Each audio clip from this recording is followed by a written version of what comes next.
छोटे शेयर ऊंची छलांग, ये हमारी खास पेशकश। उन छोटे शेयरों पर बात करेंगे जहां पर की ऊंची छलांगें लग रही हैं या लग सकती हैं।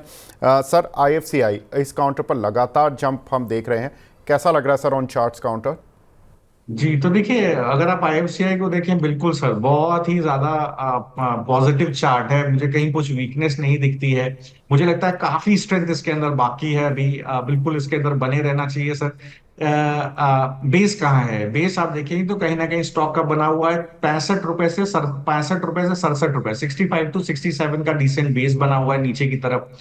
वो वहां आपको मिले, बिल्कुल नहीं एंट्री करिएगा। वो लेवल लिख लीजिए। उस कंडीशन में स्टॉप लॉस 58 रुपए पे रखिएगा। ये जो पर्टिकुलर ट्रेंड शुरू हुआ है, अगर इसको मैं एक्स्ट्रापोलेट करूं तो ये कहीं ना कहीं 100 रुपए पर जाता हुआ दिख रहा है। 100 से 110 जाता हुआ दिख रहा है एफसीआई पे। तो बिल्कुल मुझे लगता है विवेक जी, बने रहना चाहिए। जी। एक हमारे दर्शक हैं सर, वो बहुत देर से सवाल पूछ रहे हैं, बिट्टू हैं। एस जे वी एन पर 133 के लिए हुए हैं, 156 चल रहा है, प्रॉफिट में क्या करना चाहिए? जी तो देखिए, बिल्कुल मार्केट का डार्लिंग रहा है स्टॉक। मुझे लगता है बिल्कुल सर, बिल्कुल बने रहिए। One of the best stocks में से रहा है, जिस तरह के ट्रैक्शन बना हुआ है स्टॉक के अंदर। तो मल्टी बैगर स्टॉक रहा है। मुझे अभी भी लगता है डिसेंट बेस बन गया है स्टॉक के अंदर 130 रुपए के आसपास। तो देखिए, बेस क्यों मैं डिस्कस करता हूँ विवेक जी, मैं सभी दर्शकों को कहना चाहता हूँ, बेस का मतलब ये होता है कि एक बार प्रॉफिट जी। बुकिंग आएगी, स्टॉक गिरेगा तो वो लेवल कुछ समय के लिए टच करेगा। एक दो दिन, 3 दिन, एक दो दिन के लिए टच कर सकता है, कुछ घंटे के लिए भी टच कर सकता है। दोबारा वहां से स्ट्रॉन्ग एंड्स की बाइंग आ जाती है। आपने उसी जगह पे स्टॉप लॉस रखा तो आपकी पोजीशन कट जाएगी। तो ऐसा मत करिए। इसलिए बेस समझिए कहाँ 130 के आसपास का बेस है। अब आपको क्या करना है? बाय ऑन डिप्स की स्ट्रेटेजी रखनी। कहीं भी आपको 138 140 रुपए के लेवल पे मिले, खरीदिए। अगर अभी भी आप खरीदना चाहते हैं, खरीद सकते हैं, लेकिन 10 रुपए में से 3 4 रुपए करके डालिए। थोड़ा अभी डालिए, थोड़ा 130 140 के पास डालिए। 130 125 के बाद स्टॉप लॉस रखिए। जो पर्टिकुलर ट्रेंड है, ये इस पे अपना प्रीवियस हाई भी तोड़ेगा 170 का, और कहीं ना कहीं 200 रुपए के भाव की तरफ जी। दौड़ेगा। तो बिल्कुल, लेकिन थोड़ा सा समय इसको लंबा दीजिए। मार्केट पर नॉइज रहेगी, क्यों रहेगी? क्योंकि 78 79% के आसपास एफआई का लॉन्ग है। एक बड़ा इवेंट राउंड द कॉर्नर है बजट का, तो प्रॉफिट बुकिंग आ सकती है। अननेसरी स्टॉप आउट मत होइएगा। जिन स्टॉक में ट्रेंड पॉजिटिव है, बिल्कुल दिल मजबूत करके थोड़ा स्टॉप लॉस डीप रख के बाय ऑन डिप्स का व्यू लेके बने रहिए। जी। महाराष्ट्र बैंक सर, आज नतीजे हैं, काफ़ी दर्शकों के सवाल भी मिलते हैं इस काउंटर पर, क्या करना चाहिए?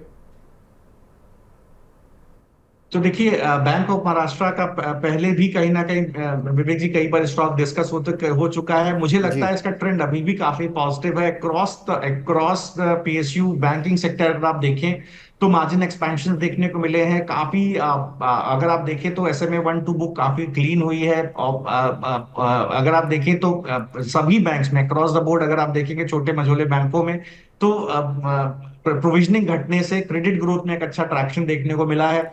तो देखिए, बैंक ऑफ महाराष्ट्र भी में भी वही सब कुछ चीजें देखने को मिल रही है। बेस थोड़ा डीप है, 60 रुपए के आसपास, अभी 65 रुपए का भाव है।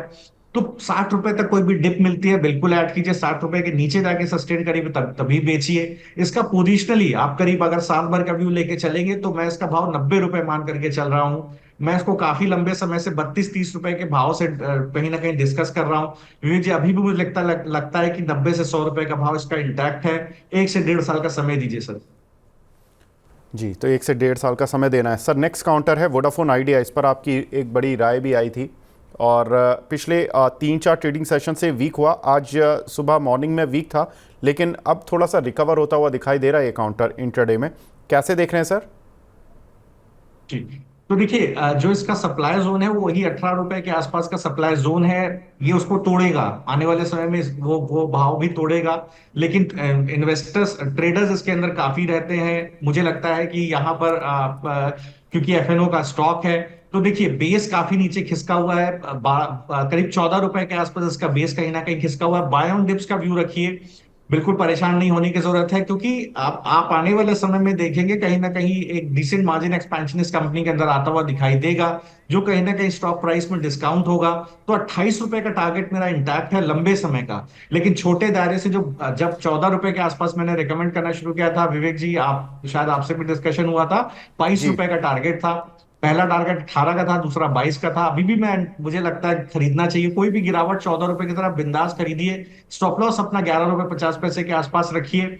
और आपको 22 रुपए और 28 रुपए के लिए, 22 रुपए मीडियम टर्म, कम से कम साल भरेगा भी, और 28 रुपए के लिए कम से कम 1.5 से 2 साल का समय दीजिए। वो प्राइस भी आपको इसके अंदर देखने को मिलेंगे। बिल्कुल, तो यहाँ पर भी खरीद सकते हैं, 14 रुपये की रेंज तक आता है तो काउंटर खरीद सकते हैं 22 रुपये के टारगेट्स के लिए।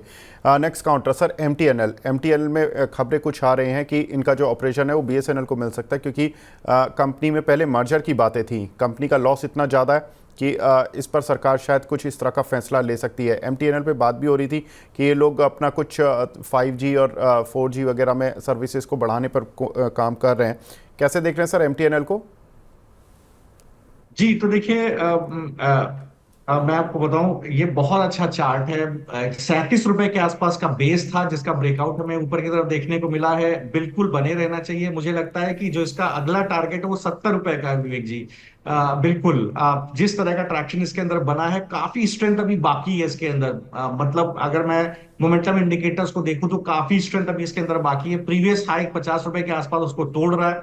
70 रुपए का टारगेट है, बिल्कुल खरीदना चाहिए साहब। स्टॉप लॉस एक स्ट्रेट के अंदर 46 रुपए का रख लीजिए, स्टॉप आउट हो जाइए, कोई दिक्कत नहीं सर। कुछ रिस्की ट्रेड्स लेने चाहिए। 56 रुपए का स्टॉप लॉस रखिए जो इस वीक का है। 70 रुपए के टारगेट के लिए दिसंबर तक होल्ड कीजिए। 70 रुपये के टारगेट के लिए दिसंबर तक होल्ड करना है। काउंटर मोमेंटम में आ चुका है। Next counter sir PFS, PTC financial के नाम से आता है ये काउंटर। इस पर मूव देखने के लिए मिला था फ्राइडे के सेशन में, क्या करना चाहिए? विवेक जी, स्टॉक का नाम एक बार फिर से सर बताइए। पीएफएस के नाम से कोड मिलेगा आपको ये। पिछले 5 दिन में 13.5% चल चुका है। 57 रुपये का शेयर है sir, PFS, PTC okay. India financial. हाँ, ओके ओके, राइट। जी जी, पीटीसी इंडिया फाइनेंशियल्स। देखिए जी, बिल्कुल 56 रुपए का भाव है जो मुझे दिख रहा है। कहीं ना कहीं अब क्या हुआ, एक वैल्यू एरिया इसका बना हुआ था कहीं ना कहीं 37 रुपए से लेकर के और 45 रुपए तक, उसको तोड़ करके ऊपर की तरफ स्टॉक चल गया है। मुझे लगता है जो पर्टिकुलर ट्रेंड है, इस ट्रेंड में करीब 70 रुपए तक स्टॉक को जाना चाहिए।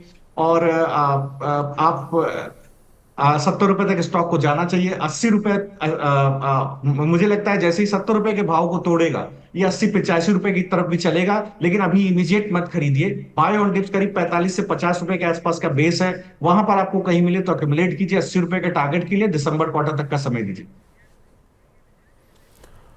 जी, तो छोटे शेयर ऊंची छलांग को भी यहीं पर रोकने का समय आ गया है। शरद सर, कुछ डिस्क्लेमर देना चाहेंगे आप? जी, अभी तक जो स्टॉक डिस्कस हुए हैं, इसमें कुछ एक स्टॉक्स हो सकते हैं जहां पर क्लाइंट की पोजीशन हो सकती है। Thank you very much sir, हमसे जुड़ने के लिए, अपना प्रीशियस टाइम देने के लिए। Thank you, thank you.